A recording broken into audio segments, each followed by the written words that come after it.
আবু বকর সিদ্দিক রাদিয়াল্লাহু তানহা হতে বর্ণিত, তিনি বলেন, একদা আমি রাসূল সাল্লাল্লাহু আলাইহি ওয়াসাল্লামকে বললাম, আমাকে একটি দোয়া শিক্ষা দিন যা আমি আমার সালাতের মধ্যে পড়ব।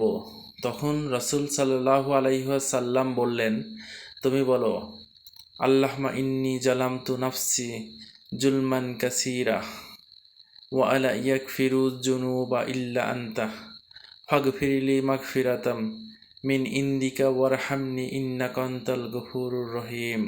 অর্থ, হে আল্লাহ, আমি আমার উপর অত্যাধিক অন্যায় করেছি এবং তুমি ব্যতীত পাপ ক্ষমা করার কেউ নেই, সুতরাং তুমি আমাকে ক্ষমা করে দাও।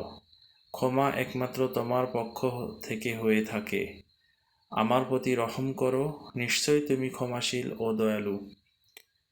হাদিসটি বুখারী, মুসলিম, মিশকাত, পৃষ্ঠা নাম্বার 87, হাদিস নাম্বার 939। আবু বকর সিদ্দিক রাদিয়াল্লাহু তানহা হতে বর্ণিত, তিনি বলেন, একদা আমি রাসূল সাল্লাল্লাহু আলাইহি ওয়াসাল্লামকে বললাম, আমাকে একটি দোয়া শিক্ষা দিন যা আমি আমার সালাতের মধ্যে পড়ব।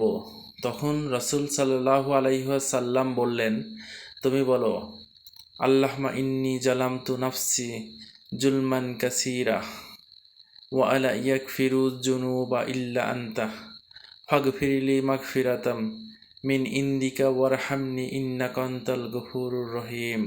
অর্থ, হে আল্লাহ, আমি আমার উপর অত্যাধিক অন্যায় করেছি এবং তুমি ব্যতীত পাপ ক্ষমা করার কেউ নেই, সুতরাং তুমি আমাকে ক্ষমা করে দাও। ক্ষমা একমাত্র তোমার পক্ষ থেকে হয়ে থাকে। আমার প্রতি রহম করো, নিশ্চয় তুমি ক্ষমাশীল ও